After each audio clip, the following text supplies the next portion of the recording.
সুপ্রিয় শিক্ষার্থী বন্ধুরা, আজকে আমরা সমাধান করার চেষ্টা করব অনুশীলনী ১ এর প্রশ্নগুলো। তো প্রথমে দেখা যাচ্ছে বহু নির্বাচনী প্রশ্নগুলো। আজকের ক্লাসে আমরা বহু নির্বাচনী প্রশ্নগুলো সমাধান করব এবং পরবর্তী ক্লাসগুলোর যে বাকি অংশগুলো থাকবে সেগুলো সমাধান করার চেষ্টা করব। তো এখানে দেখো যে ১ নম্বর প্রশ্নে বলছে যে ৩ ক্রমের ম্যাজিক বর্গ গঠনে। তো ৩ ক্রমের ম্যাজিক বর্গ গঠনের জন্য ম্যাজিক সংখ্যা হবে ১৫। এটা ঠিক আছে? এটা ঠিক আছে, ম্যাজিক সংখ্যা হবে ১৫। কেন্দ্রে ছোট বর্গক্ষেত্রের সংখ্যাটি হবে ৫। অর্থাৎ কেন্দ্রে যদি এরকম একটা ম্যাজিক বানাই, তো কেন্দ্রে এই যে ছোট বর্গক্ষেত্র আছে এইটার ভিতরের সংখ্যাটা হবে ৫। তাও ঠিক আছে। ক্ষুদ্র বর্গক্ষেত্রগুলোতে ১ থেকে ১৫ পর্যন্ত ক্রমিক স্বাভাবিক সংখ্যা বসানো থাকে। তো এখানে যদি আমরা ১ থেকে ১৫ পর্যন্ত ক্রমিক স্বাভাবিক সংখ্যা বসাবো, দেখো এখানে ১, ২, ৩, ৪, ৫, ৬, ৭, ৮, ৯ গড় আছে ৯টা। তাহলে আমরা ১৫টা কেমনে বসাবো? অর্থাৎ এটা হতে পারে না, হ্যাঁ?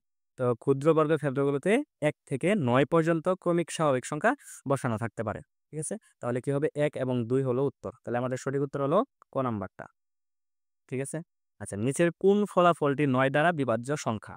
দেখো তো ২ এর ক নাম্বারটা যদি আমরা দেখি, ক নাম্বার অপশনে কি আছে? ক নাম্বার অপশনে আছে ৫২ প্লাস ২৫। তো এটা যদি আমরা যোগ করি কত হয়? ৭৭। এই ৭৭ সংখ্যাটি কি ৯ দ্বারা বিভাজ্য? না, এটা ৯ দ্বারা বিভাজ্য না। তাহলে আমাদের ক নাম্বারটা উত্তর হতে পারে না। তারপরে খ নাম্বারটা অপশনটা যদি আমরা একটু দেখি, তো এখানে কত আছে? ৫২৭ যোগ ৭২৫। তো এই যোগটা যদি আমরা করি, দেখো তো ৭ ৫ ১২, ২ হাতের আছে ১, ২ আর ২ ৪ আর ১ ৫, হ্যাঁ? ৭ ৫ ১২। তাহলে কত আসে এটা? ১২৫২। ১২৫২। এখন এই বড় সংখ্যাটা কি ৯ দ্বারা বিভাজ্য কিনা আমরা তো দেখে হুট করে বলতে পারবো না। ক্যালকুলেটর দিয়ে করা যায়, তবে হাতে করার একটা নিয়ম আছে যে কোনো সংখ্যা যদি ৩ দ্বারা বিভাজ্য হয় ওই সংখ্যাটা ৯ দ্বারাও বিভাজ্য হবে। এখন ৩ দ্বারা বিভাজ্যের নিয়ম কি? যে কোনো সংখ্যার অঙ্কগুলোর যোগফল কি? কোনো সংখ্যার অঙ্কগুলোর যোগফল। তাহলে অঙ্ক এখানে কি আছে? ১ যোগ ২ যোগ ৫ যোগ ২। তাহলে অঙ্কগুলোর যোগফল যদি ৩ দ্বারা বিভাজ্য হয় তাহলে পুরো সংখ্যাটি আমার ৩ দ্বারা বিভাজ্য হবে। ৯ দ্বারা বিভাজ্যের নিয়ম সেম। কোনো সংখ্যার অঙ্কগুলোর যোগফল যদি কি হয়? ৩ দ্বারা বিভাজ্য হয়, ওই সংখ্যাটা ৯ দ্বারাও বিভাজ্য হবে। ঠিক আছে?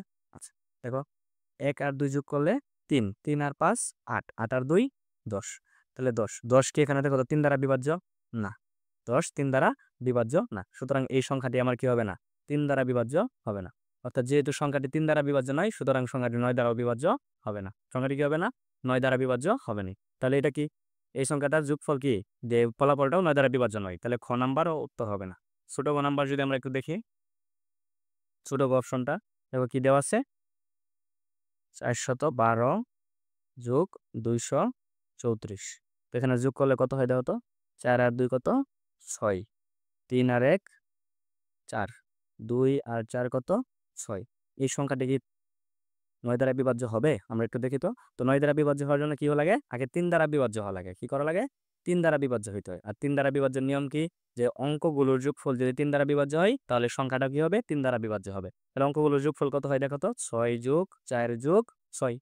দেখো তো যে ১০ ১৬। ১৬ কি ৩ দ্বারা বিভাজ্য? না, ১৬ সংখ্যাটি ৩ দ্বারা বিভাজ্য না। সুতরাং এই সংখ্যাটাও কি হবে না? ৩ দ্বারা বিভাজ্য হবে না। এখন ৩ দ্বারা বিভাজ্য না হলে এটা কি হতে পারে না? ৯ দ্বারাও বিভাজ্য হবে না। সুতরাং এই সংখ্যাটা কি হবে না? ৯ দ্বারা বিভাজ্য হবে না। তারপরের সংখ্যাটা বড় অপশনটা একটু খেয়াল করো। এখানে আছে যে ৭৫ মাইনাস ৫৭, হ্যাঁ? তো এখানে যদি আমরা বিয়োগ করি, বিয়োগফল কত আসে দেখো তো? বিয়োগফল আসে ১৮। বিয়োগফল কত আসে? ১৮। এই সংখ্যাটা দেখো তো ১৮। এটা কি ৩ দ্বারা বিভাজ্য না? ৩ ৬ ১৮। আবার কি ৯ দ্বারাও বিভাজ্য। ৯ দুগুণে ১৮। অর্থাৎ আমাদের সঠিক উত্তর কোনটা? বড় গ। সঠিক উত্তর কোনটি? বড়। ঠিক আছে? এটা কি হবে? ৯ দ্বারা বিভাজ্য হবে। দেখো এখানে যে ৯৯৯৯, ৯৯৯৯ কোন বীজগণিতীয় রাশির শততম পদ? কোন বীজগণিতীয় রাশির শততম পদ? নিচে যে বীজগণিতীয় রাশিগুলো দেওয়া আছে, যে এখানে দেখো যে ক নাম্বার একটা দেওয়া আছে, খ নাম্বার একটা, ছোট গ বড় গ। তো এখানে বলছে যে কোন রাশিটার মধ্যে আমরা যদি শততম পদ অর্থাৎ তম পদের মান যদি ১০০ বসাই, অর্থাৎ কর মান যদি ১০০ বসাই রাশিটার মান এত হবে। তো আমরা বসায় দেখি কত হয়। দেখো ক নাম্বার অপশনটার মধ্যে ১০০ বসাইলে দেখো শততম পদের মান এত আসে কিনা, ওইটাই আমাদের কি উত্তর হবে। তাহলে এখানে ৯৯ ইন্টু কর মান কত? শততম পদ বলছে, তার মানে কর মান ১০০ বসাবো, যোগ ১। সেটা আসলে দেখো তো কত আসে?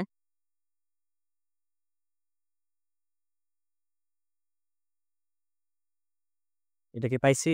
দেখো তো, মিলে না। এটা কি মিলে না, তাহলে এটা হবে, এটা হবে না। ঠিক আছে, আচ্ছা, তাহলে ক নাম্বারটা উত্তর হবে না। তারপরে যদি আমরা খ নাম্বারটার দিকে একটু খেয়াল করি, দেখো 3-এর খ নাম্বার অপশনটা যদি আমরা দেখি পরে, দেখো খ নাম্বার অপশনে কি দেওয়া আছে, যে 99 ক বিয়োগ 1। আচ্ছা, 99 ক, তাহলে এই বীজগণিতীয় রাশিতে যদি আমি আমার শততম পদ বসাই, শততম পদের মান কত আসে দেখি এই রাশির জন্য। তাহলে শততম পদের জন্য ক মান কত হবে, 100 বসাতে হবে। তাহলে 99 ইন্টু 100 বিয়োগ কত আছে, 1 দিলাম। তারপর এখানে গুণ করলে কত আসে দাও তো, 9900 বিয়োগ 1। 9900 থেকে 1 বিয়োগ করলে কত আসে, 9800, 899, 9899। তাহলে এটা তো আমি পাই নাই। ঠিক আছে, আমার বলছে কি কত পাইতে হইব, 9999 পাইতে হবে। তাহলে এটাও কি আমাদের উত্তর না। তারপরে ছোট ক নাম্বারটা যদি আমরা যাই, দেখো তো কি বলছে, যে cos স্কয়ার যোগ 1। তাহলে যত কোন বীজগণিতের রাশিটা যদি আমরা কি করি, শততম পদ নির্ণয় করতে চাই, শততম পদের মান 9999 আসতে হবে। হ্যাঁ, তো এটার মধ্যে কি করবো, শততম পদে কর পরিবর্তে কত বসাবো, 100 বসাইলাম। 100 উপরে স্কোয়ার আছে, স্কোয়ার করলাম, যোগ 1। দেখো এখানে স্কোয়ার করলে কত আসে, 10,000। কত আসে, 10,000 যোগ 1। তাহলে 10,000-এর সাথে 1 যোগ করলে কত হয়, 10,001 হয়। তাহলে এটা হয় না, তাহলে এটা উত্তর নাই। তারপরে যদি আমরা যাই বড় গ নাম্বার অপশনটাতে, দেখি কি দেওয়া আছে। বড় গ নাম্বার অপশনে দেওয়া আছে কর উপর স্কোয়ার বিয়োগ 1। তাহলে কর উপর স্কোয়ার মানে কত, কততম পদ, 100তম পদ। তাহলে শত বসাইলাম, স্কোয়ার বিয়োগ 1। তাহলে এখানে কত আসে, দেখো তো 10,000 আসে। 10,000 বিয়োগ 1, হ্যাঁ, 10,000 থেকে 1 বিয়োগ করলে কত আসে, 9,999। এটা আমার সঠিক উত্তর, এটা কি আমার সঠিক উত্তর। ঠিক আছে, তাহলে আমাদের অপশনে সঠিক উত্তর কোনটা হবে, বড় গ। সঠিক উত্তর হবে বড় ক। ঠিক আছে, আচ্ছা, দেখো তো ক সংখ্যক ক্রমিক স্বাভাবিক বিজোড় সংখ্যার যোগফল কত হবে। ক সংখ্যক স্বাভাবিক বিজোড় সংখ্যার যোগফল কত হবে। এটার উত্তর সরাসরি বইয়ে দেওয়া আছে, তোমরা চাইলে দেখে নিতে পারো। যে এই যে ক সংখ্যক ক্রমিক স্বাভাবিক বিজোড় সংখ্যার যোগফল কত হয়, ক স্কয়ার হয়। ক সংখ্যক ক্রমিক স্বাভাবিক বিজোড় সংখ্যার যোগফল ক স্কয়ার হয়। ঠিক আছে, তোমরা কোনো একটা অধ্যায় পড়ার আগে অধ্যায়ের যে এই অতিরিক্ত যে পাতাগুলো দেওয়া থাকে, সরাসরি অনুশীলনীতে সরাসরি না গিয়ে আগে এই পাতা পৃষ্ঠাগুলো পড়বা। এই পৃষ্ঠাগুলো থেকে এমসিকিউ আসে। ঠিক আছে, তো এই পৃষ্ঠাগুলো পড়লে তুমি অনেক এমসিকিউ নিজে আনসার করতে পারবে। ঠিক আছে, তার পরবর্তীতে আমরা যাই, তাহলে এটার উত্তর কত হবে, যে ক সংখ্যক ক্রমিক স্বাভাবিক বিজোড় সংখ্যার যোগফল কত হয়, ক স্কয়ার হয়। ক স্কয়ার হয়, ক স্কয়ার। তারপরে দেখো যে 5 নাম্বারটা আমরা যদি একটু খেয়াল করি, কি আছে, যে 1 থেকে 100 এর মধ্যে কতটি সংখ্যাকে 2টি স্বাভাবিক সংখ্যার বর্গের যোগফল আকারে প্রকাশ করা যায়। এটার উত্তর হবে 35টি। এটার উত্তর কত হবে, 35টি। এটাও আমাদের বইয়ে সরাসরি দেওয়া আছে, যদি একটু খেয়াল করো তাহলে এখানে দেখতে পাবে যে, হ্যাঁ, এই যে এখানে, যে 1 থেকে 100 এর মধ্যে 35টি সংখ্যাকে 2টি স্বাভাবিক সংখ্যার বর্গের যোগফল হিসাবে প্রকাশ করা যায়। ঠিক আছে, তাহলে এটার উত্তর কত হবে, এটার উত্তর হবে 35টি। ঠিক আছে, আচ্ছা, দেখো তো যে ক চিহ্নিত স্থানে উপযুক্ত 6 নাম্বারটা। হ্যাঁ, দেখো 6 নাম্বারের জন্য একটা কি দেওয়া আছে, একটা ম্যাজিক বর্গ দেওয়া আছে। কি দেওয়া আছে, একটা ম্যাজিক বর্গ দেওয়া আছে। তো এই ম্যাজিক বর্গটা যদি একটু খেয়াল করি, দেখো তো যে ক চিহ্নিত স্থানে উপযুক্ত সংখ্যাটি কত হবে। ঠিক আছে, আচ্ছা, ম্যাজিক বর্গ যখন গঠন করা হয় তখন কিন্তু ক্রমিক সংখ্যাগুলো নিতে হয়, ক্রমিক সংখ্যাগুলো নিতে হয়। এখন প্রশ্ন হলো যে ক্রমিক সংখ্যা কোনগুলা, চিনো?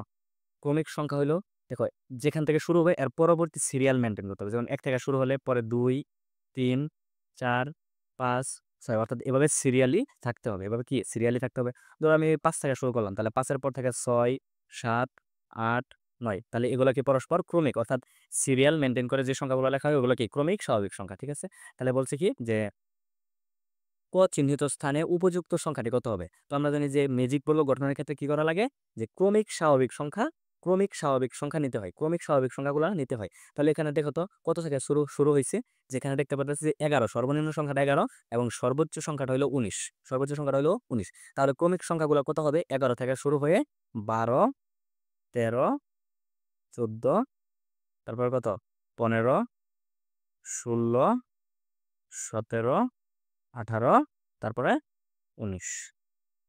ঠিক আছে, এগুলো হইতে হবে। তাহলে এখানে দেখো তো ক্রমিক স্বাভাবিক সংখ্যার জন্য যদি হয়, তাহলে আমাদের সব সংখ্যাগুলো আছে, কিন্তু কি মাঝখানে যে ক চিহ্নিত জায়গাটা আছে, এইখানে কি 15 মিসিং। কোনটা মিসিং, আমাদের এই 15 মিসিং, আমাদের এই কি 15 মিসিং। তাহলে এখানে কত বসবে? 15 বসবে। এটা হলো শর্টকাট ওয়েতে তুমি কি যে বের করে ফেললা। কিন্তু এটার অ্যাকচুয়াল নিয়মটা হলো যে আমাদের যেহেতু এটা একটা ম্যাজিক বর্গ, তাহলে এটার কি যে কোনো বরাবর আমি যোগ করি, যোগফল কি হবে? একই সংখ্যা হবে। যোগফল একটা একই সংখ্যা হবে। তাহলে এখানে দেখো তো 12 যোগ 17 যোগ 16, আমি এই যে এই বরাবর নিলাম, এই বরাবর সংখ্যাগুলো কি করলাম? যোগ করলাম। তাহলে যোগফল কত আসে দেখো তো? 6, হ্যাঁ 6 আর 7 কত? 13, 13 আর 2 15। তাহলে 15 আর 5 হাতের আছে 1, 1 1 2 আর 1 3, 3 আর 2 3 আর 1 কত? 4, 3 আর 1 4, তাহলে 45 হবে। কত হবে? 45 হবে। তাহলে এই বরাবর যোগফল তো কি আমার 45 হতে হবে। এই বরাবর যোগফল কি হতে হবে? 45 হতে হবে। তাহলে এই বরাবর কি আছে দেখো তো? 19, তারপরে আছে ক, তারপরে আছে কত? 11। ঠিক আছে, আচ্ছা। তাহলে কত হতে হবে? 45 এর সমান হতে হবে। তাহলে দেখো তো 1 আর 9 কত হয়? 10, 10-এর কত হয়? দেখো তো এই দুটার যোগফল কত হয় দেখো তো? এই দুটার যোগ করলে আসে 19 যোগ 11। ঠিক আছে, তাহলে এখানে আসে শূন্য হাতের আছে 1 2 3 30। ঠিক আছে, তাহলে 45 হতে আমার আর কত লাগে? 15, অর্থাৎ এখানে কত বসবে? 15। এখানে কত বসবে? 15। বুঝতে পারছো এটা? আচ্ছা, তাহলে এটার উত্তর হবে ছোট বড়। এটার উত্তর হবে কি? ছোট বড়। এখন ম্যাজিক বর্গটির ম্যাজিক সংখ্যা কত? ম্যাজিক বর্গটির ম্যাজিক সংখ্যা, অর্থাৎ ম্যাজিক সংখ্যা যে বরাবর আমি যোগ করি না কেন, যোগফল কত হবে? একই সংখ্যা হবে। তাহলে এখানে ম্যাজিক সংখ্যা দেখলাম যে যোগ করলে আমার কত হয়? 45 হয়। তাহলে ম্যাজিক সংখ্যা কত এখানে? 45। ম্যাজিক সংখ্যা 45। প্রথম তিনটি বিজোড় স্বাভাবিক সংখ্যার যোগফল একটি পূর্ণবর্গ সংখ্যা। প্রথম তিনটি বিজোড় স্বাভাবিক সংখ্যা, তাহলে আমরা প্রথম তিনটি বিজোড় স্বাভাবিক সংখ্যা নেই, দেখি তো। হয়তো প্রথম তিনটি বিজোড় স্বাভাবিক সংখ্যার যোগফল একটি কি হয়? পূর্ণবর্গ সংখ্যা হয় কিনা, বিজোড় সংখ্যা হয় নাকি মৌলিক সংখ্যা হয়? এই তো কোন অপশনগুলা কি সঠিক হয় দেখো। তাহলে প্রথম তিনটি বিজোড় স্বাভাবিক সংখ্যা যদি নেই, প্রথম তিনটি বিজোড় স্বাভাবিক সংখ্যা 1 3, তারপর হচ্ছে 5।